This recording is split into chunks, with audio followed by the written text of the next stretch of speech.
So basically this is the 19 volt part here.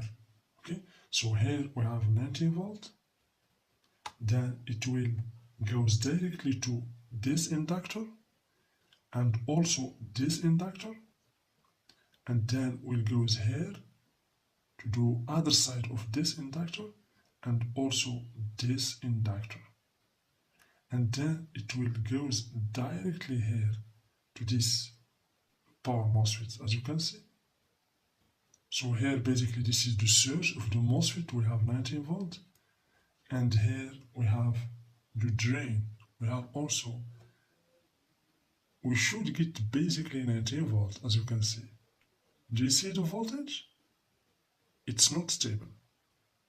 Hi, in this video we're gonna diagnose a motherboard for HP laptop G62. You can also find this motherboard in HP G72. So, as you can see, this motherboard is basically a dead motherboard, no power. So I'm going to show you how to diagnose it step by step. Okay? Of course, I can diagnose this motherboard and figure out the problem quickly, but the majority of my followers in this channel are beginners, so I will go with you step by step. Okay? So let's get started. So the first thing to do is a visual inspection. Always when you get a motherboard, you should do a visual inspection, okay?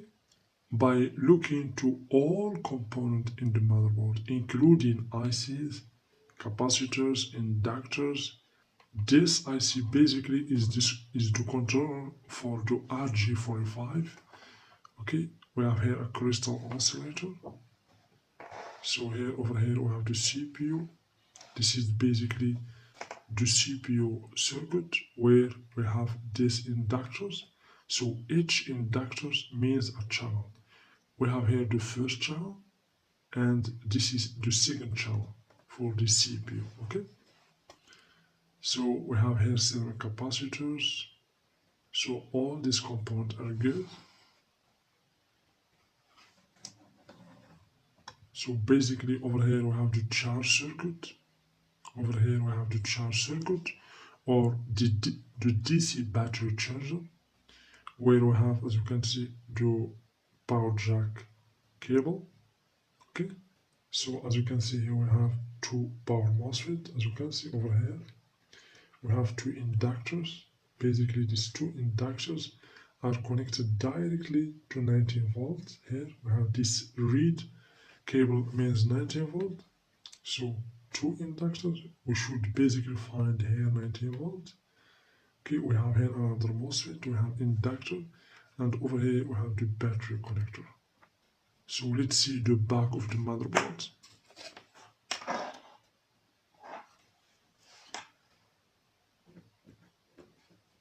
So basically here we don't have nothing. So this IC, as you can see, is the controller for the VGA port. Okay.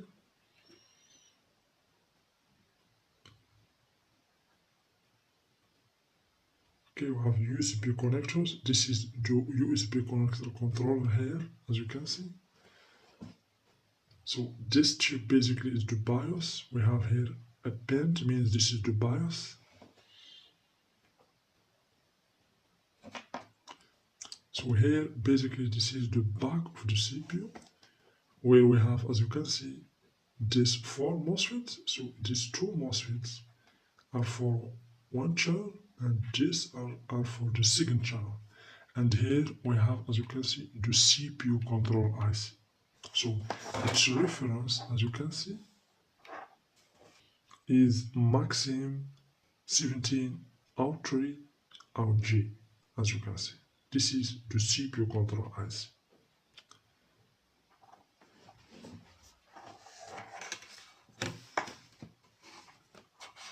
So as you can see, then we have here, as you can see, the Super IO. This is basically the Super IO with another BIOS chip over here, because for the BIOS, depending on the type of motherboard. You can find one BIOS chip or two BIOS. Before continue to diagnose the motherboard, I will first explain to you the component of the motherboard, all components, in order to have all components in this motherboard. Because I get many questions about, because many of my followers ask me to explain the component of motherboards, especially SMD components. So let's pass quickly and see all components of this motherboard.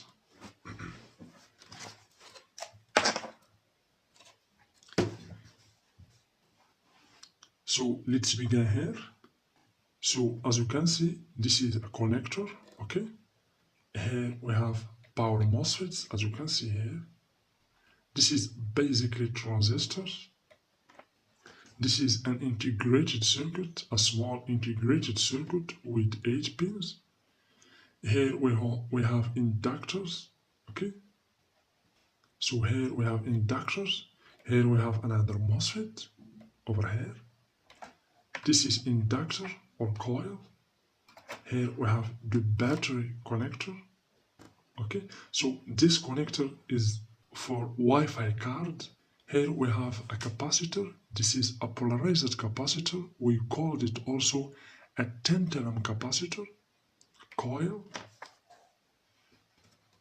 We have electrolytic capacitor with plus and minus. As you can see over here, we have plus, and here we have minus. Okay, so this color here means minus, and here we have plus. So these capacitors also are polarized capacitor. So coils, this is diode, as you can see. Here we have the cathode, and here we have the anode. We have here D, as you can see. So this white mark means this is the cathode, or the negative terminal. So here we have the RG45 control IC.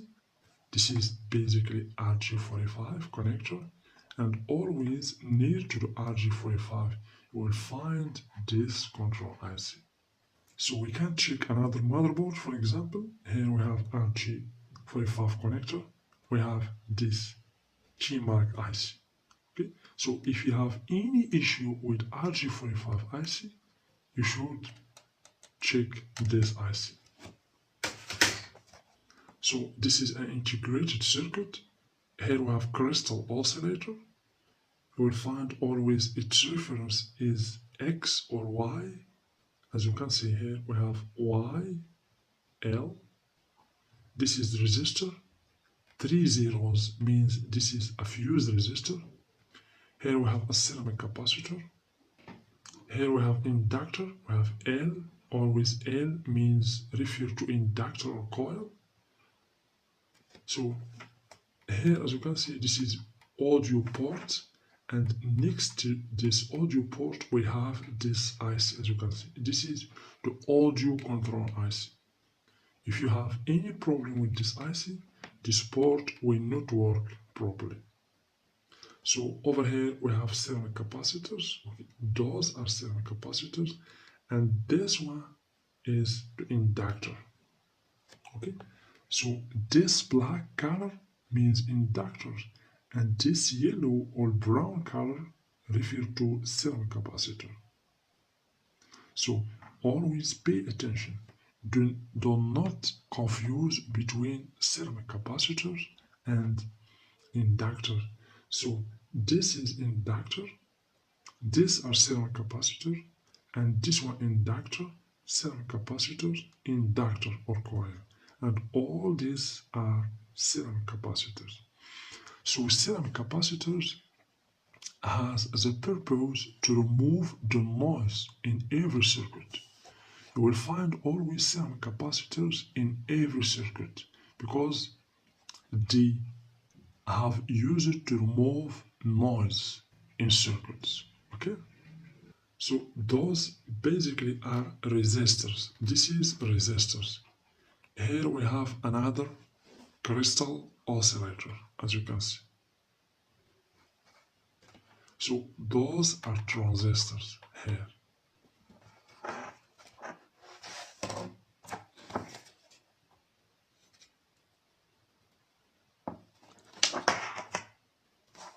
So let's see the other side of the motherboard.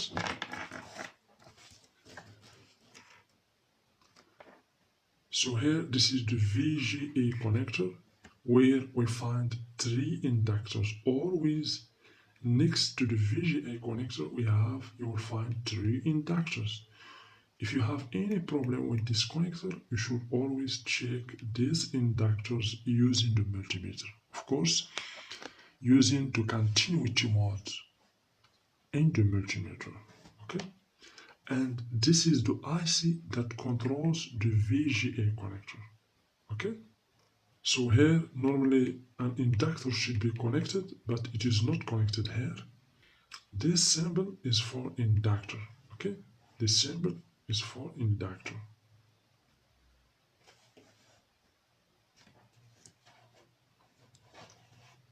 So this is the BIOS, as you can see, 8-pin BIOS chip. So always the BIOS will be marked with this, with a band, as you can see. Crystal oscillator, IC. So tantalum capacitor, inductors, MOSFET. Here also we have MOSFETs. This is basically ceramic capacitors. In the backside of the CPU,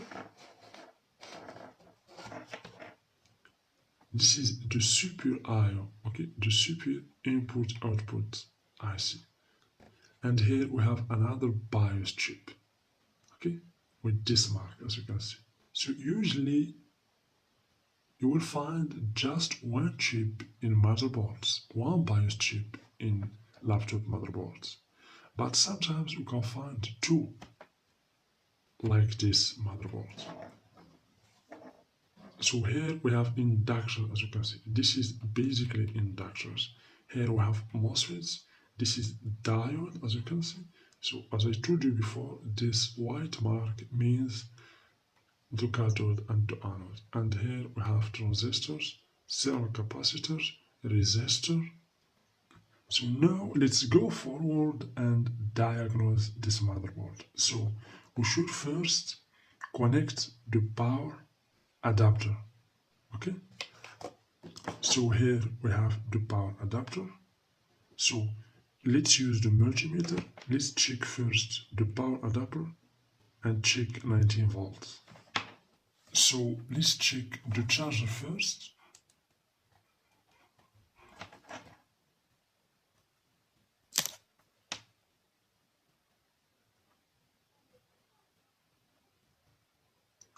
We have 19 volts, as you can see.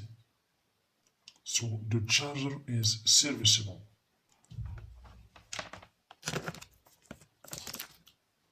Now let's connect the adapter. Okay. As you can see here, the LED is on. Okay. So this adapter has an LED, as you can see. If any motherboard has a short circuit, this LED will turn off. So let's connect the adapter. So the LED is still on, means we don't have a short circuit. But if you focus here, the LED light is not stable, means we have a problem with the motherboard. The voltage is missing somewhere in the motherboard. Okay? So basically this is the power jack cable. Here this 2 red cable means 19 volts or the positive side, and here we have the ground. So if we measure between ground, as you can see here, and these 2 red cables or these 2 terminals, we should get 19 volt in the multimeter. So let's check.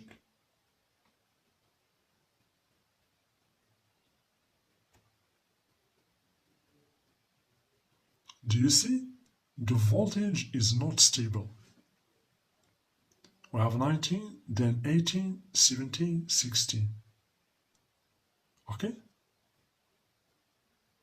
And I hear a click in the motherboard. Means we have a problem somewhere in the motherboard. Okay? Normally the voltage should be 19 volts or 18 volt, 0.9 or 0.8. But the voltage is not stable. That's why the LED flippers. So basically this is the 19 volt part here.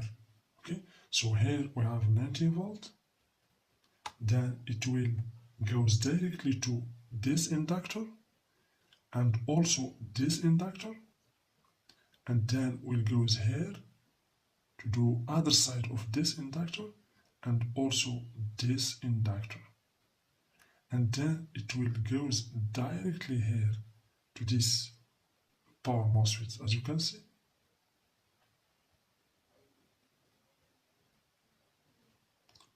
So here basically this is the source of the MOSFET, we have 19 volt, and here we have the drain. We have also, we should get basically 19 volt, as you can see.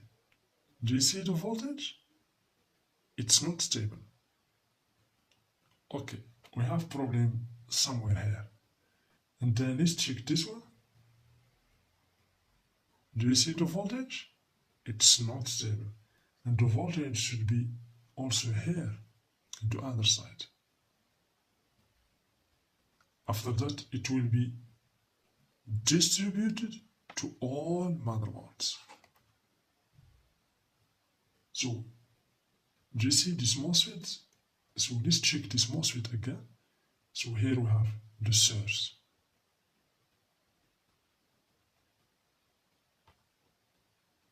So here we have, as you can see, 18 volt, 17 volt, 19 volt. But in the other side, as you can see, the voltage drops until 1 volt and 2 volt. Do you see? So this MOSFET could be the failed component because the voltage drops from 18 volt to 2 volt and 1 volt. This one could be the failed component. So the problem for this motherboard is somewhere here in the charge circuit or in the DC battery changer. So right now I will remove the power cable or the adapter and check using the multimeter the component here. Okay? So as I told you before, I can easily pinpoint the failed component and solve the problem of this motherboard easily. But I want to explain to you in detail how you can diagnose any motherboard. And if you watch this video and maybe the next part that will come after, you will be able to diagnose and repair any motherboard regardless of its faulty. So first, let's put the multimeter to diode mode. So let's check this MOSFET. So here we have source, as you can see, and here we have drain. So let's check. So we get about 0.5 drop voltage. 487, so good. About 0.5 drop voltage. So if we check between gate and drain, nothing. So if we check between source and gate,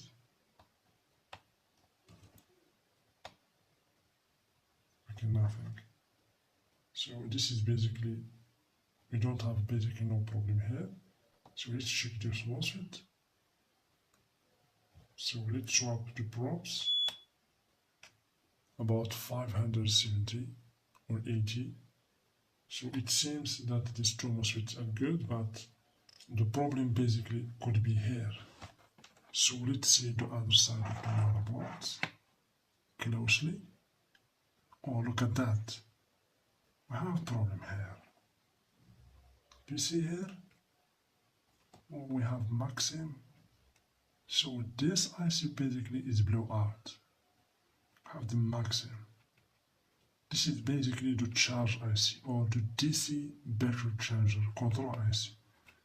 So it's blowout here. We have a problem here, as you can see. So this IC 100% is failed, as you can see here. So let's check the ceramic capacitors around this IC. Normally we should find these capacitors shorted to the ground. So let's check. So always the black probe in the ground everywhere in the motherboard. And let's check these capacitors. So always meter in diode mode.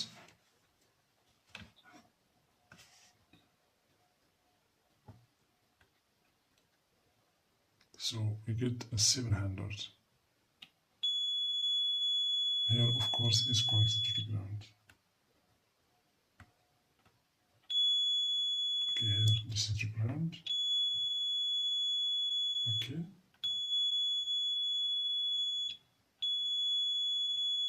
As you can see, basically, we have a short. Okay. It should not be 0.42. So we have a short.